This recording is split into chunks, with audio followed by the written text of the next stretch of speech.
Behavioral Health Integrations podcast strives to inspire the next generation of mental health and addiction specialists. Our aim is to continue to raise awareness and encourage collaboration in the mental health and addiction industry so that it will continue to thrive. There are numerous approaches to treating mental health and substance abuse issues. On this show, we take pleasure in showcasing the diversity of these approaches used to improve the lives of others. So without further ado, your host, Jacob Menig.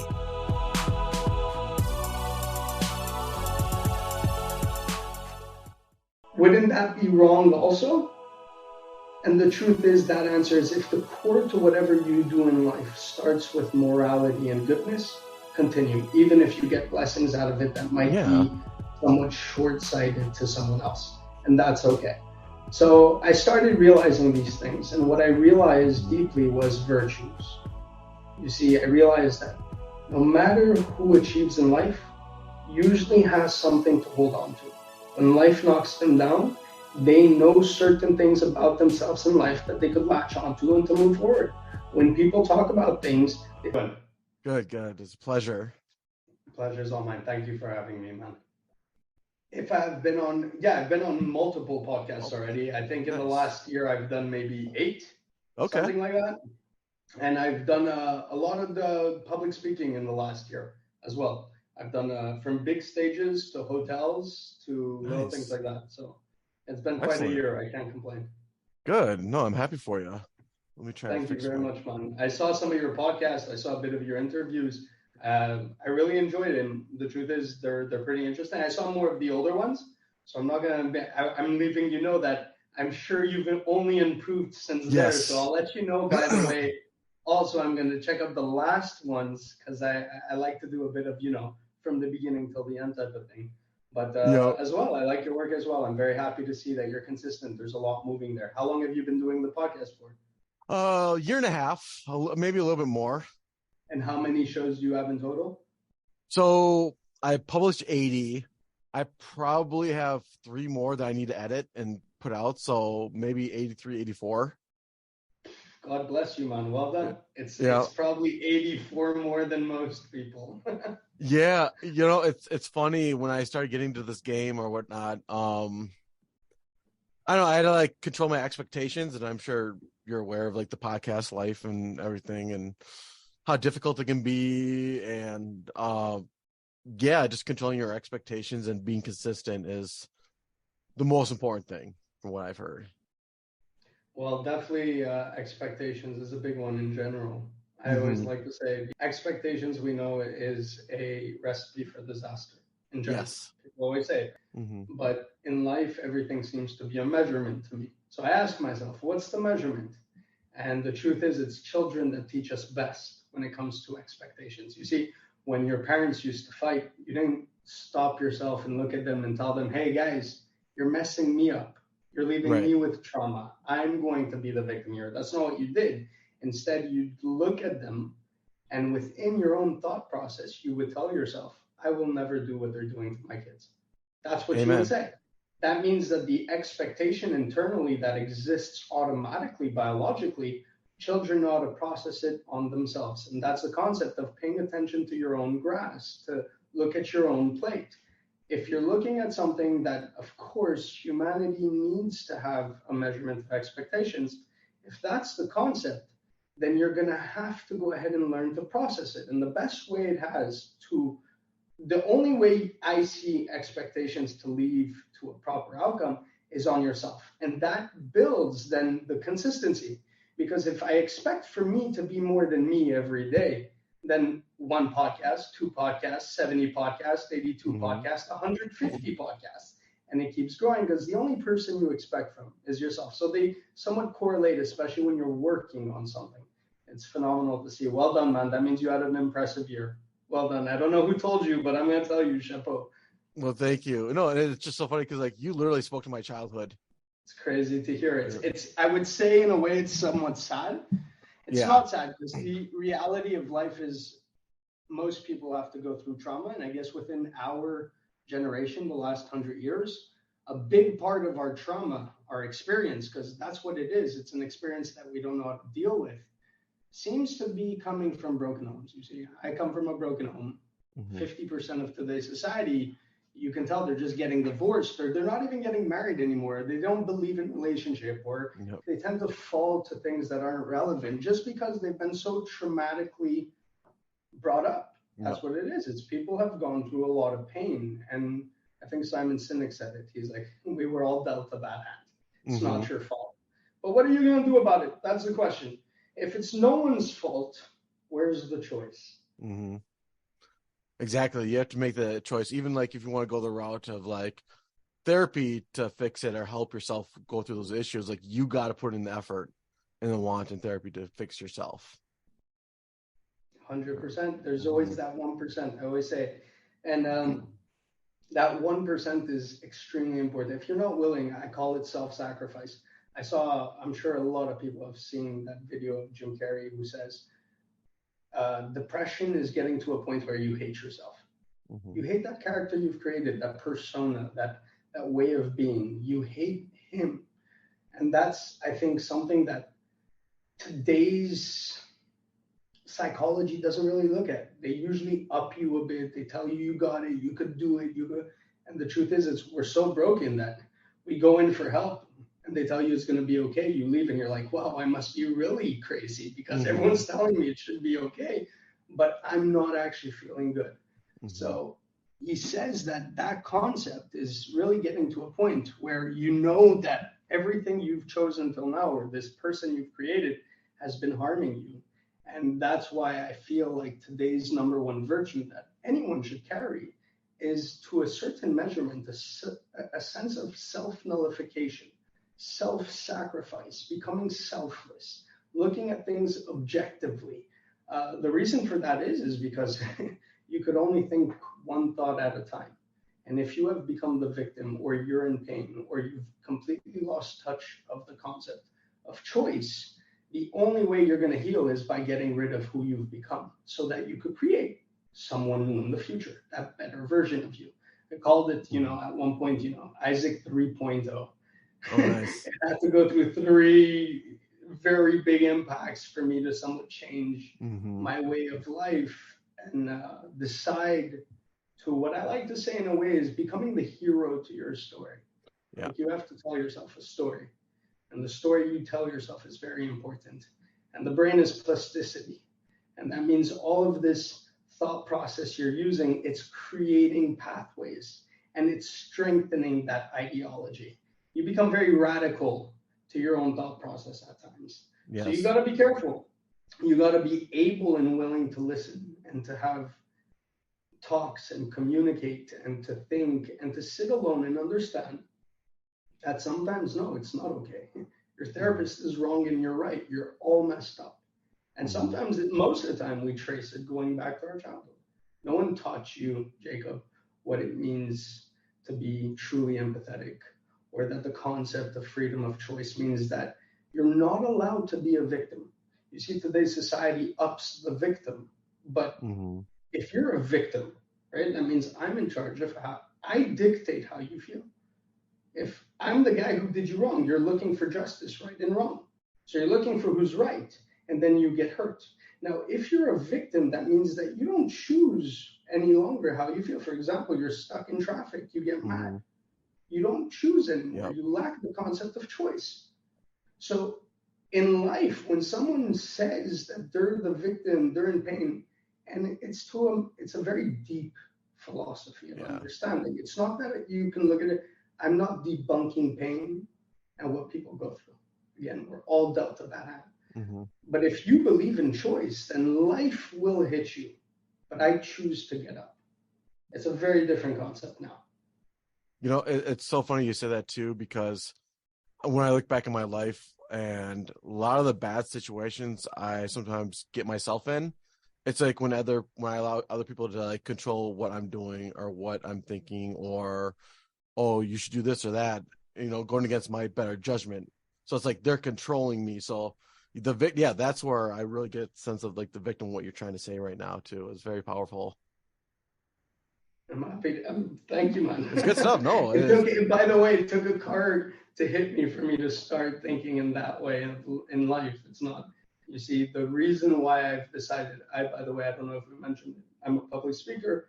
And the truth is I've taken upon myself a lot of coaching, but the coaching I do is usually, at the moment, it's minimalistic.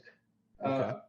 Just because I'm focusing on one niche, and it's not that I don't want to help coach, but if I could stand in front of 400 people, and again, we said that 1%, right? There's 1% of people that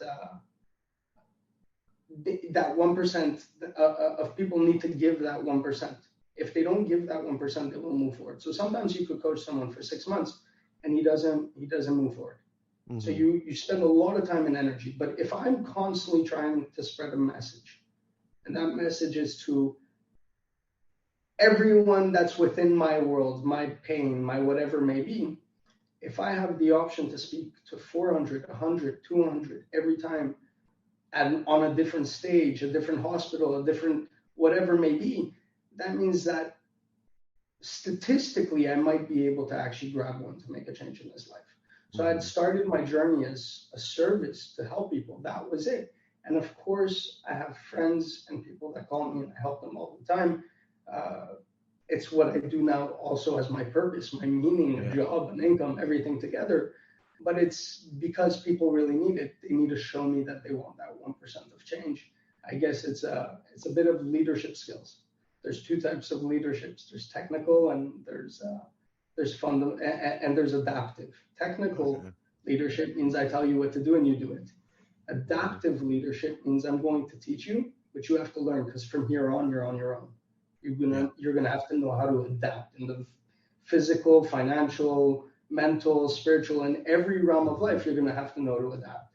So that one's a big one as well. And I think once you understand that world, then you choose, I guess, your niche again. Yeah. So I had chosen that niche through my accident. That's what had happened in 2019. I had a motorcycle accident that left me with a lot of chronic pain and disabled in my left arm. Now, the chronic pain I had was neuropathic pain and phantom pain. I felt like my left arm was on fire. Today, I filter my thoughts, and the way I express it is I'm constantly going through the motorcycle accident. 24/7. It doesn't go away. I know I'm smiling.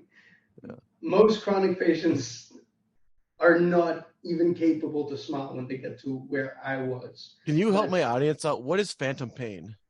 Phantom pain. Phantom pain is when, for example, if someone loses a limb, but he still feels the limb. So I'm 100% disabled in my left arm. Was 100% disabled from the shoulder down. I did a nerve transplant. I'm in the middle of recovery. It's been over 3 years. But in general, that means that I even broke my arm at one point through recovery, and I didn't even feel it. So you don't feel it, but my brain feels a limb that is constantly on fire. So I have the fire that comes from the nerve damage, which is neuropathic pain, and I have phantom pain, which is the body mimicking the limb as if you still have complete feeling. But the truth is, you could spill water on my hand, and I wouldn't even know that water fell on my hand. I burnt my fingertips at one point. I remember I was near the stove and I didn't realize that my hand was on it and I burnt my tips. It took me like a couple of days to realize that I had burnt my tips. But it was an intense journey. And the truth is the journey of a chronic patient is not simple. 40% of chronic patients go through multiple suicide attempts. That means they lose complete purpose, and that's what I call it. It's when you get to a point that there's no point in life anymore. So it's probably easier and better for the ones around you if you were probably not there. And you could do it intentionally or not. It's really a scary thing because it happens more than once. They're willing to go through this so many times because it's not really willing, but they don't see any other path. And that's what it was for me. We see that we become heavy junkies on opioids, painkillers, stimulators, whatever may be, whatever doctors give us. We go doctor shopping. We go from doctor to doctor looking for someone to help us because we're suffering and we're going crazy. And there are those days where we can sit just gazing at a wall for 4 hours. Mm-hmm. And my pain was so intense that I was constantly screaming. You see, it's called chronic flare. It's when the pain goes from bad to worse. My flares used to come every 5 minutes. Sometimes they could last for 15 minutes. Every time they go off, they never went off 100%. You see, I live with chronic pain 24/7. I feel it in my sleep. I feel it when I'm up. There is no break from pain. It's not like it comes and goes. It's just there. It just goes from really bad to even worse. And it used to sound as if I was a lady going through labor. That's literally how I used to sound. And I remember one day, thank God, after going through a year and a bit of complete lack of purpose. I have a wife, I'm married with 2 kids, 0. Couldn't find myself. I wasn't a father, that was for sure. I wasn't a husband. I wasn't taking the roles I was supposed to do in life. And I lost purpose. But one day I was lucky enough, and God somewhat got me to ask the right question. Isaac, do you know what's going on with you? Why are you feeling the way you're feeling? What's happening? The questions that most people should ask themselves if they're having a hard time. And from that point on, I realized that, Isaac, you don't want to end your life. You don't want to do what you're doing. What's happening with, I couldn't tell you what I wanted. I could tell you what I didn't want. So I started there. I said, okay, Isaac, you don't want to be that victim anymore. You're constantly the victim. I know it's weird, but I'm constantly the one suffering and looking, and no one understands, and the lack of empathy, and how dare people not care for me and don't understand me, and the stupidity people say. Have you ever tried yoga? Do you do the ice baths? I was tired. I was just tired. I was so done with it. But suddenly I realized, if you're so tired of it, what could you do to change? And it was the little things. If I was feeling sad, what's the opposite? Happy. And I had to filter my thoughts. I had to get to the concept of true happiness, because to me, there is no materialism. There's no vacation. I'm constantly in pain. So I really need to get my act together. So I started thinking, and I realized happiness to me is a sense of giving. It also brings purpose and connection.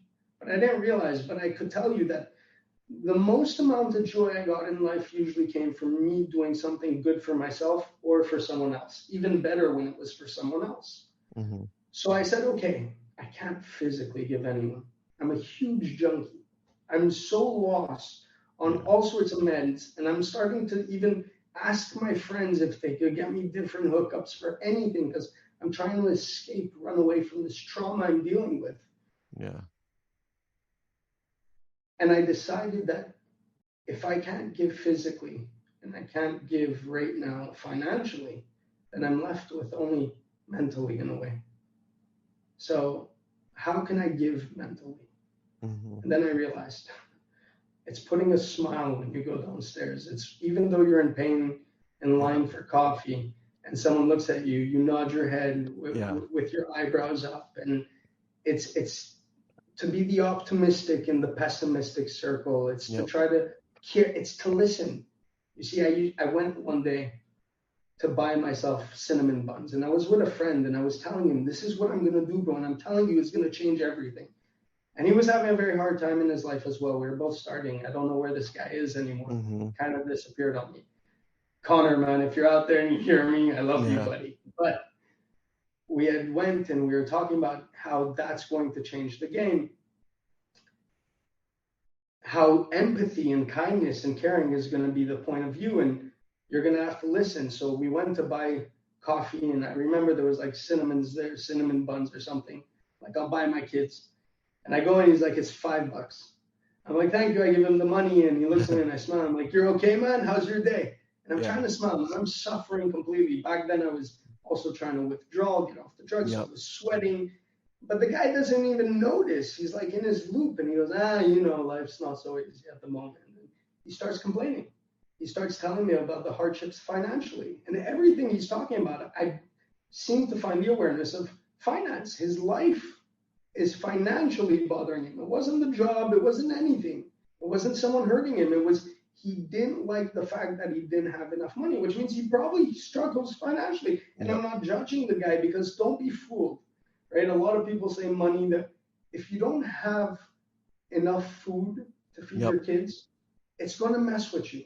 Yes. If you're not able to pay the rent, or the credit card company keeps calling you, or you missed your second mortgage, trust me, you can't smile. It's not that easy to go ahead and be that type of person. I don't really think they exist, because there's that sense of awareness.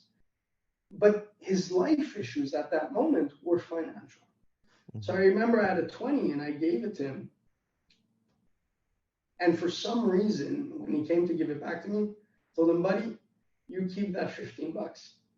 And he looks at me and goes, "There's a huge tip. This is your tip." I look at him like, it's not the point of the amount. You're in a lot of pain financially. I don't know how many people give you a tip, but I want to tell you, man, you're stronger than it, and that has nothing to do with money in life.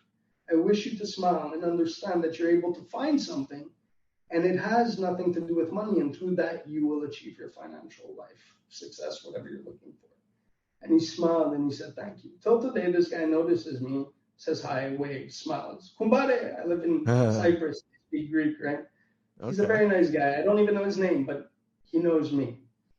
And it was like somewhat of an answer to my friend who we were talking about. He's like, it doesn't make sense.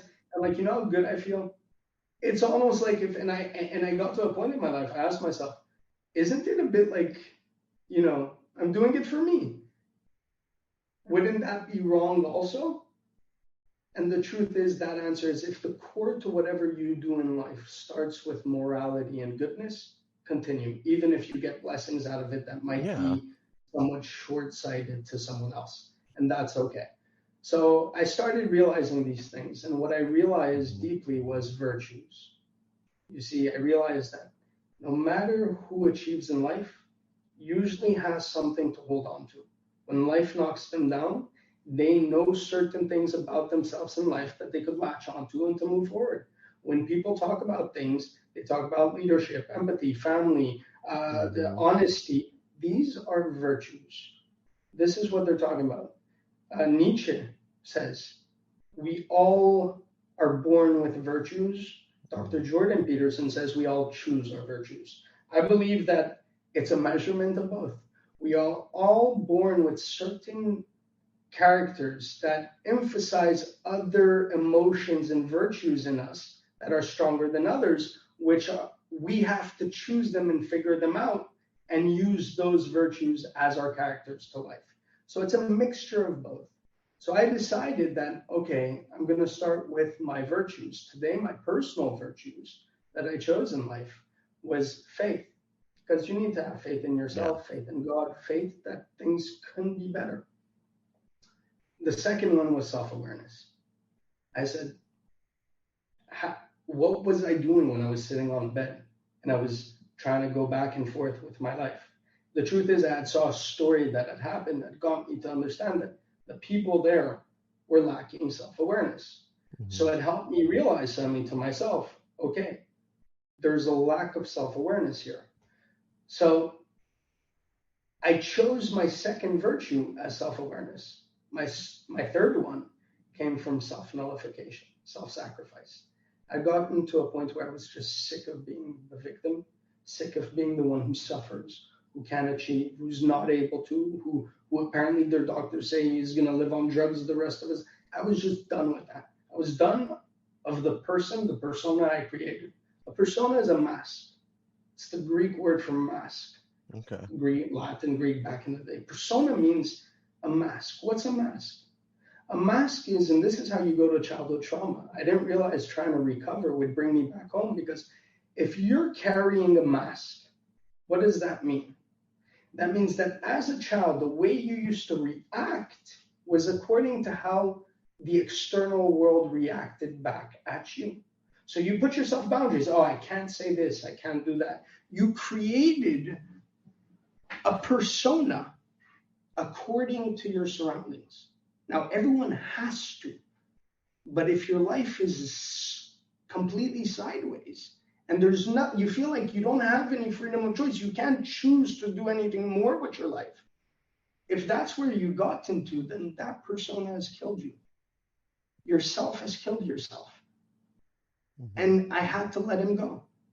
I said, I can't keep trying to take my life. I spent a month telling my wife almost every night I'm done with life as I mixed cocktails of drugs.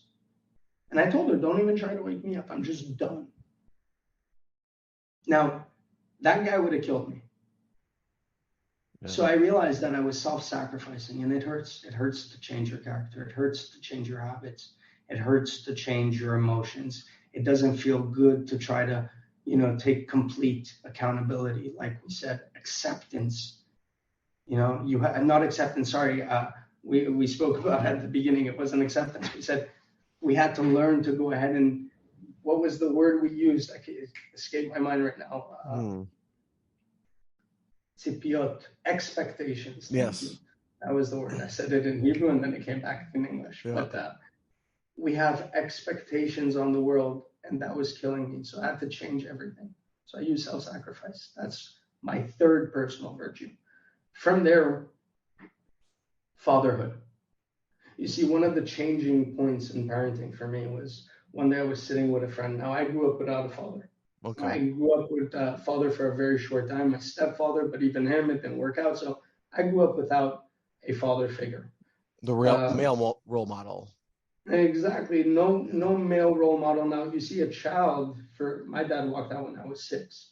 A 6-year-old sees his father as what? The hero to his life, right?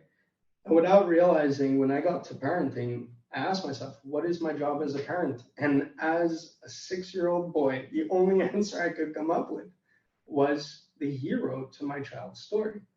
Now, that hurt me really much. Why? Because my parents can't be my hero. I got hit by a car. There's nothing they couldn't have done anything.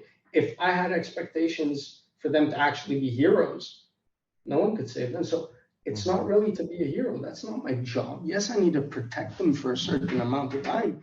But as a parent, my job isn't to be a hero. So I sat there and I said to myself, let's go back first to the story. I was sitting with my friend. And his dad actually has phantom pain. He lost his leg at work. Oh. And I told him, buddy, you grew up with a father who had chronic pain, who suffered, who had to probably take drugs. What was it like? Without even thinking twice, he stopped me. He said, dude, I love my dad, but I didn't grow up with fatherhood. He was constantly in pain, constantly angry, because it's very hard to stay calm when you're in pain. He was always on drugs. He still takes drugs. I love him very much, and it's sad that he had to go through him. I don't judge him for that because I know the pain he had to go through. But you can't say I had fatherhood. And it somewhat hit me in the face. I said, what do you mean? Even if it's not my fault, at the end of the day, it's going to be my fault. Is that how it works? Like, if you didn't have parenting and fatherhood and the right virtues and tools that you get from a father, then it won't work out? And the answer is, yeah, it won't work out, buddy. And suddenly I realized, Isaac, once upon a time, you didn't have expectations on your father to teach you what it is to be a father. You just told yourself as a kid, what they're doing, I'm not going to do. Stay true to your word. So I picked fatherhood. Fatherhood, by the way, is the verb. It's the actions you do, not fathership. People could think they're good parents, but if you're not physically putting in the work as well, it's very hard to actually be a good parent. Yeah. And the last one led me to leadership. Leadership is extremely important. Technical, adaptive. Everyone should read a book on leadership. And the closest thing to leadership is parenting. That's why it comes one right after the other. You're teaching your children not only to technically listen to be followers, but you're also teaching them to adapt, because at 18, 20, 25, they should be moving on with their own lives. So I chose leadership. And I think we all lack a bit of leadership because I think we're all very traumatized. We all may be 30, 40, 50, but none of us were given the right tools to understand what it is to deal with our emotions. And today it seems like our emotions run our decisions. We have become a slave to our emotions. It doesn't make sense to be like, yeah, well, I feel like it's okay. Or yeah, well, I feel that way. What do you mean you feel that way?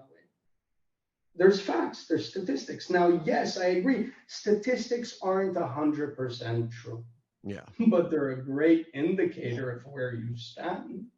You see, if I believe that statistics are 100% true, then statistically, they said 99% of people cannot recover from my accident. There is 1% that does that. So I could be optimistic here. I could actually believe in it. But I need to be realistic. You see, you have to stay optimistic, but realistic so you don't become naive. Yeah. And again, people, instead of looking at facts and trying to indicate where they stand, if 50% of the world now is getting divorced, yeah, how do you know where you stand? Are you part of the good or the bad? The only way you can do is to evaluate your situation now. What type of husband are you? What are you doing? What is the work you put? What do you nights out? Do you listen? Are you empathetic? Do you reason? Are you taking care of your job? Like, are you doing the things you need to do? And again, if not, then you're probably able to indicate that you'll fall to the trap of the 50% that are getting divorced. That is it. I'm not saying it's true. But emotions have taken over, and it's killing us. And it's not our fault. Why? Because, again, everyone was dealt a bad hand. But when do we choose? Again, life will hit you. But I choose to get up. And it's crazy throughout this journey. I tell people, they're like, I need to figure out what to do and find purpose. I tell them, small steps, little things you could do, count them every day. Yeah. Work on yourself, on the inner self. And it's crazy because when I started working on my inner self, only after a year did I realize I want to get into the mental health and recovery. And this is what I want. This is my purpose. Only suddenly did I realize I wanted to make something out of my service, my trauma, my experience, my pain. It's mine to tell over now. I could work with people, help people, understand people of all sorts of different realms. This is what I want to do. It took me a year to understand that. But from there, suddenly I realized I'm going to niche it down. I sat with a friend. We niched it down. Suddenly I realized that, okay, I don't want to be a coach. That wasn't what I wanted. But I was able to sit down and say, okay, Isaac, do you know yourself? Yeah, Isaac is extrovert. Isaac has virtues. Isaac is alive. Isaac uses emotions. Isaac is all of this. Okay, where could you inflict service with who and what you are? Okay, let's figure out what jobs there is in the world. What is similar to coaching, but I guess in a bigger scale. And I got to the concept of public speaking. Mm-hmm. You see, through my experience, I found my purpose. Everyone's purpose is where they are right now. And whatever you work on innerly, whatever you're processing inwards so that you can externally use it for the better good in the future is going to be and is your purpose at this moment. And I believe also that everyone's purpose is based on the same thing. What is that? Bringing morality to an immoral world. To choose good over bad. Yep. Love over hate. Literally, that is everyone's job. And if everyone knew that that was their job, and if, yes, AI is taking over, then it's okay. No one needs to work because we're all choosing empathy.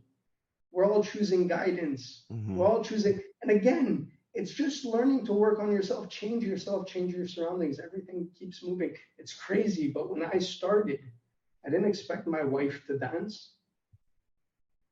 It takes two to tango. Yeah. That's true. But it takes one to start. And the truth is, we spoke about expectations. I'll go back to it.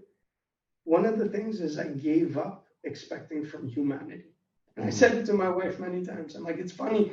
I said something once that was so mean, but I wanted you to realize that it was coming from the bottom of my heart. It was so weird to hear, but I wanted you to hear that it came from a place that I wanted to sacrifice who I was.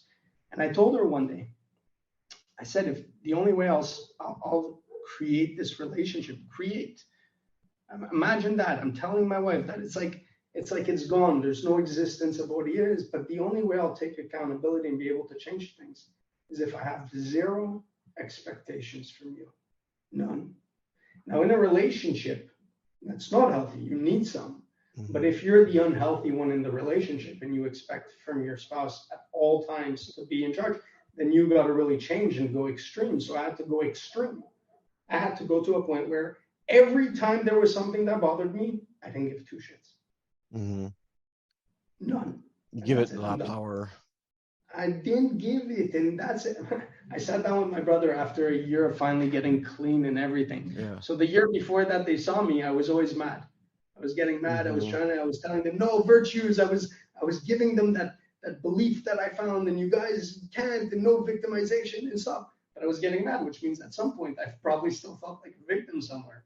Right. But I went back not too long ago to see them. They live in Canada, in Montreal, and I was there in November, and one of my brothers suddenly came down and he was sitting with me. He's like, dude, what happened? Nothing bothers you. How do you let everything fly? And I looked at him, I'm like, what do you think? You guys deserve that much respect?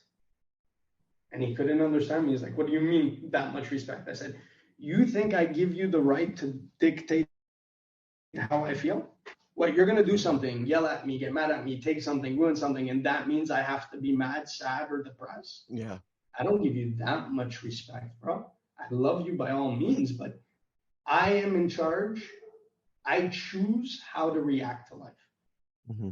So that when something actually tough happens, I'm ready to go through it. Which means if I need to use a certain measurement, because again, everything is measured in life, of pain or expectations, I'll know how to use them properly. I'll be in charge of my emotions. And being in charge of your emotions means that sometimes you allow certain emotions to come into place that if other people or yourself would hold on to for a long time, that would just be toxic and dangerous. But you could still allow a certain measurement. You see, if someone dies, you don't say, don't cry, God forbid.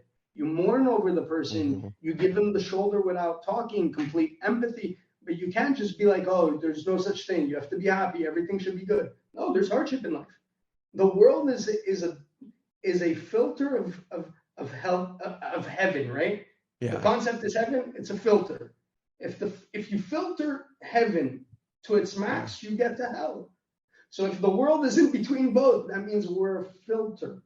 That means we're in between the good and the bad, and we got to just choose the better good. You know, I felt like what you said earlier was interesting about like the parents not being the hero, and I think that's a great concept. Do you also feel it's just very beneficial to, as parents or mother, father, or however it is, to like teach their children to persevere over the tough times? And just use an example like, hey, you know, to your son, hypothetically, like, you're not always going to get the job you want in life. You're going to get rejected. You're going to be rejected by women that you ask out that aren't interested in you. But it's just teaching those perseverance type skills to overcome those barriers is, again, extremely beneficial. So there's a big thing in parenting, and it holds on for certain ages, right? So my kid is 5 and my daughter's turning 3. Okay. I used to remember when kids would do something at the beginning, I'd see parents tell their kids no, right? From the age of 0 to 2. No, don't climb on the table. No, don't play with the ball. No, no, no, no, no. They say a lot of no. Not that I don't believe in no. You need limitation. Yep. But they also explain Mm. a lot to the children, Yep. right? So, no, don't go on the table. It's going to break. No, don't play near them. Yeah. You're going to break it. No, there's too much explanation. And that causes a child to create a persona, a way of thought. So I realized suddenly one day I was with my friends and they had a kid my kid's age. And I remember the kid was like a genius, man. He became, she taught him to be so quick because she's like, that's it, it's late, we have to go. We were at the park, we have to go, it's getting late, it's nighttime, let's go. Kid turns around, he's like, I don't want to go. She goes, but I said we have to go, it's getting late. He goes, yeah, but yesterday we stayed at grandma's house till later. It was darker outside. Child has no understanding of the concept of time, but he told her yesterday we stayed at grandma's house longer. So it means I could stay here like yesterday at least 10 more minutes. Right? So the child is actually right. And where does it come from? It comes from till now, I agreed with you. But now I have a persona. And a child is narcissistic. It's all about me. It's the I. So when he wants something, he's going to let you know. He's straightforward. So it all depends on the age of how you explain things to your kids and when you start and when you go. For the most amount of time, my kid, it was action without say. So I wouldn't go and tell them, get off the table. I'd go and pick him up, and physically take him off the table. It's very hard because you have to do it 100 times. And you have to try to stay calm so you don't bring in any trauma or pain, because people take trauma and they think it could be so extreme. But if a child who's 2 years old, that to him everything is extreme and you yell at him, then he somewhat runs away from that pain. So you have to be very careful at the same time not to get mad when you're actually doing the physical action at the young age. But at one point, the child actually starts having his own thoughts, his own persona, his own character, and he starts asking questions. Now, a lot of times, for example, my kid will be like, Daddy, I want a toy, right? And I'd be like, no. But Daddy, why not? Because I said so. People forgot there doesn't have to be a reason. And when you start giving a reason, the reason could be just because Daddy said so. And it's not in a mean way. I love you, and I repeat it, and we'll say it 100 times if you want, but Daddy said so. Now, if I start explaining to him, then again, it shortens the amount of time I have in life to not create a persona that goes against what I believe.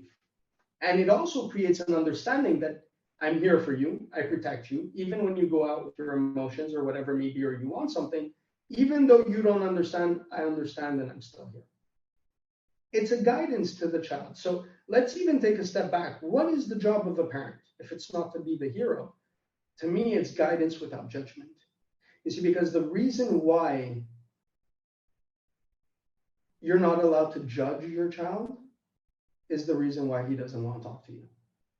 Right? Let's do it like this. Let's make it very clear. What's judging a child at 3 years old? If he plays ball in the house, you tell him you're going to break something, he breaks it. If you look at his face and he's in shock, that means he understood. So all you have to do now is guide him. How do you guide him? What do you do if you break something? We clean it up. Come, I'll help you. So you're guiding him physically. It's an understanding. That's the guidance.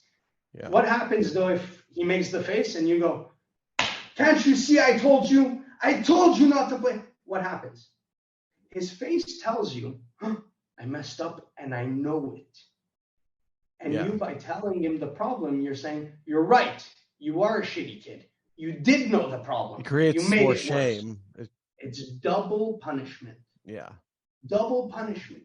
Now, a child doesn't understand the extreme, and it's all about him. Now, think about it. You could go even further. That's at that age. But what about at 14?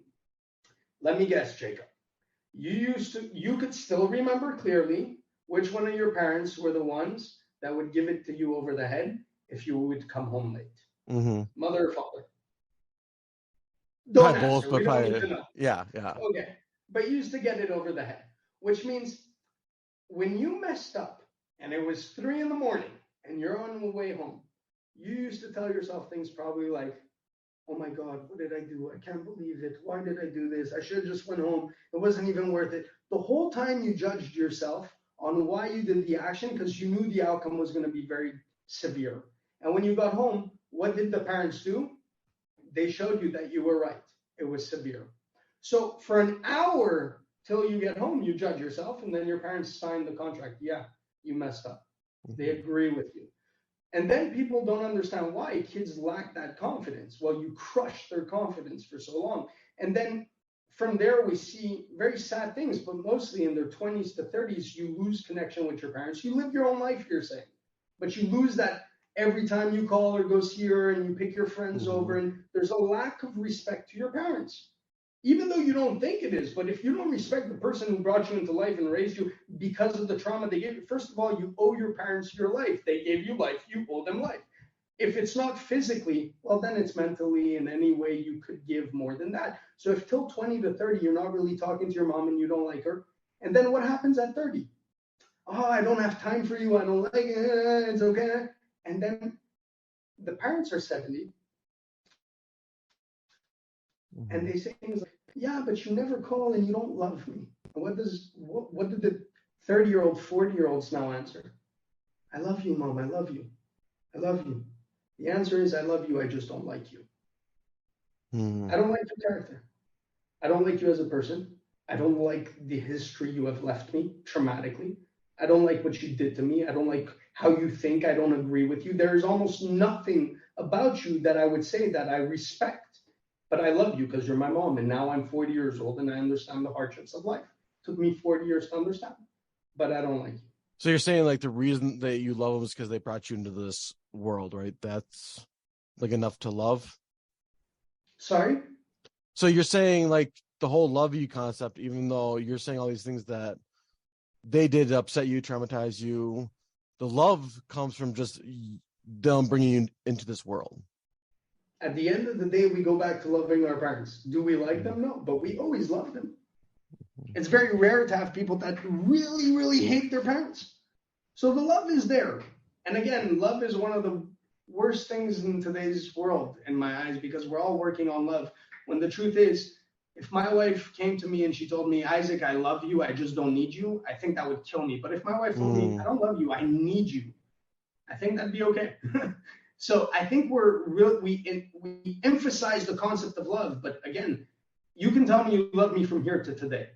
But if you're judgmental to me, if you're constantly yelling at me, if you're not guiding me and all you do is judge me, then how do you actually love me?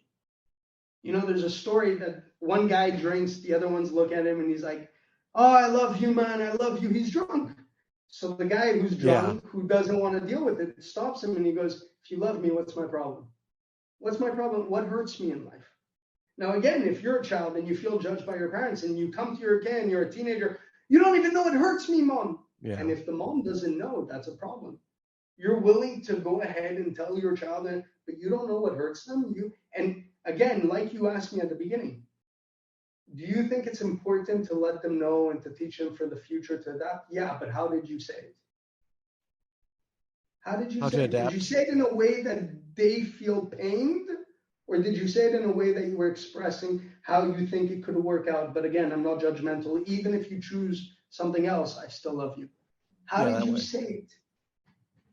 That way, the second one. Yeah. So you always need to. And again, a child's mindset, there's a book called Mindset by Carol Dweck. Usually we create our mindsets from a young age. There's a growth mindset and there's a fixed mindset. Fixed mindset are kids that go through so much trauma all the time that everything that, you know, people praise is only the outcome of what they did. Oh, well done, well done. No, it's, wow, look at the work you're doing. Well, yeah. Promote the work, not the outcome. But most of the time, what happens is we promote the outcome and it creates a fixed mindset. Suddenly they become afraid to try new things because it exposes them. They become vulnerable. And I have judgmental parents. So it just stops them from life. And then you see people getting stuck in life, not being able to move forward because, in a way, you were dealt a bad hand, like Simon Sinek says. So at the end of the day, you got to learn, again, service is empathy. Empathy is a huge tool in this world. And leadership, there's all sorts of forms. They're very strong. I love Moses, right? To me, it's crazy. I had a talk with my friend the other day. Moses has now been around for us over 3,000 years. He's been in Hollywood. He's been in synagogues, churches, mosques. He is probably the most known leader in today's society. And people, for some reason, don't realize that you could read the Bible 6 times, go to parts of Moses, all of Exodus, and you'll see crazy leadership skills. Yeah. I'll give you guys one. Towards the end, this is the guy who takes the Jews, the slaves, out of slavery. That's my favorite story in the Bible, actually. It's funny they bring that up when he's like, let my people go, and the tithes, and I love it. I love it. The whole story. But now it's even worse. Now we're at the end. They're free. They've gone through 40 years in the desert. Yeah. Moses starts arguing with the people. What happened? Till now, it's always been like, Jews kept making mistakes, whatever it may be. But why now are you physically arguing back with the people? The answer to that is Moses also had, you could say, emotions. And he understood that from here, I'm not going into the chosen land, which means I have to let them go in on their own, which means you need to know how to adapt. But they've made so many mistakes even in the desert, even though God took them out physically. They were so bound to that slave mentality. When I disappeared for 40 days, they created a calf. They don't know how to adapt. Mm-hmm. So when people started to fight with him for stupidity in his head, he would go nuts. What are you doing? Why are you acting like this? He was a leader that was starting to feel pain for the people that he knows has to move on their own, like his own children. Why are you making a mistake? I love you. You're making a mistake. And that's where you understand the concept of adaptive leadership. Till now, it was technical. Follow me. Let's walk through. Let's keep going. Let's build this. I'll talk to God. I'll do this. Everything was technical. I say, you do. But now, there's no more me. I end here. So if you don't get your act together, there's going to be too much pain in your life. Yeah. So please learn to adapt. This is something that I've never heard a leader speak about in today's society. Adaptive leadership. I've never heard anyone speak about it. There are so many victims in today's society. People who believe that slavery is 100% within Western culture. Guys, I don't think we're slaves. We're physically actually all slaves to a matrix. But you could choose to be the slave to God and not materialism, or not pain, or not advocacy, or not whatever you're into at the moment in life. You have freedom of choice of your morality, of how you choose things in life. So again, there's so much pain going on, but again, no one teaches in school, no one teaches you at home.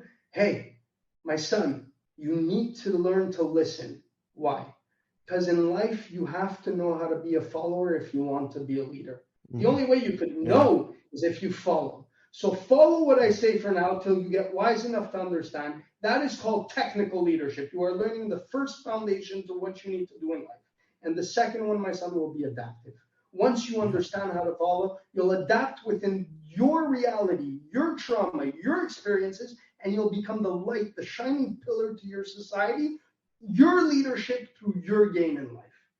But if you don't know how to follow, if you can't listen, if you go according to your emotions, if you're done with working on yourself because you expect from others to do everything because you're in so much pain, then trust me, you're not going anywhere. Yep. Nowhere. And most people have that mentality. It's scary facts. Again, facts don't have to be true. You could change right over. But the truth is that the facts are that Harvard said it, 80% are unaware that they're unaware on a good day. Yep. That's scary. That means me and you, Jacob, probably on a bad day, both don't know what we're doing. Irrelevant to our experiences. That's the truth. And how we talk. If you think I talk good, then irrelevant to even how I talk. That means that on a bad day, I probably don't have my things going properly. Yep. That's the truth. Oh, man. Well, Isaac, man, I just want to say it's been an honor, a pleasure having you on the show, man. I love our conversations, and the topics were amazing. Lastly, though, if any of my fans or my audience want to get a hold of you, is there a particular email address or website they could use to make contact with you? My website and my email is recoverythroughvalues.com. My email would be at gmail.com, recoverythroughvalues@gmail.com. Website, recoverythroughvalues.com. LinkedIn, I'm active there. I look at that's where I met you. I got to hear your podcast from there. So it was through LinkedIn. So LinkedIn, you can find me there, Isaac Kakone. Instagram as well. You can find me there. And if you need to, there's even my phone number on the website. If you really want to reach out, then feel free to go ahead and send me a message or give me a call. Excellent. And to all my audience members, I will put all that information on the show notes. So it'll be one click away for you. Thank you very much, man.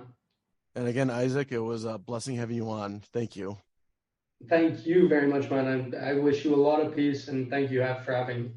You as well. You as well. Thank you, man. Enjoy for now. Bye-bye. I again want to thank Isaac for being an awesome, amazing special guest. I just want to thank all of my listeners for your support, and just to inform everyone that the information expressed in this episode was not meant to be taken as therapeutic advice. If you do find yourself struggling with any type of mental health or addiction issues, please seek the care of a medical doctor or a licensed mental health therapist. And if anyone has any further questions for me, you can reach me at my email address, behaviorhealthintegration121@gmail.com. You can also find me on LinkedIn at Jacob Menig, where you will find more educational posts on psychotherapy, trauma, and addiction. And finally, you can follow me on my website, which is behaviorhealthintegration.org. I also want to inform everyone that there is a great new device out there called Kamigo. It's a breathing device meant to control and manage your breathing rates and the depth of your breathing as you inhale and exhale to, again, help relieve any type of anxiety and stress-like symptoms. And if you do put the BHI podcast into the promo code, you get $30 off this amazing device. It is a once-in-a-lifetime deal, and you will not be disappointed. All right, everyone, until next time, have a good day. Bye.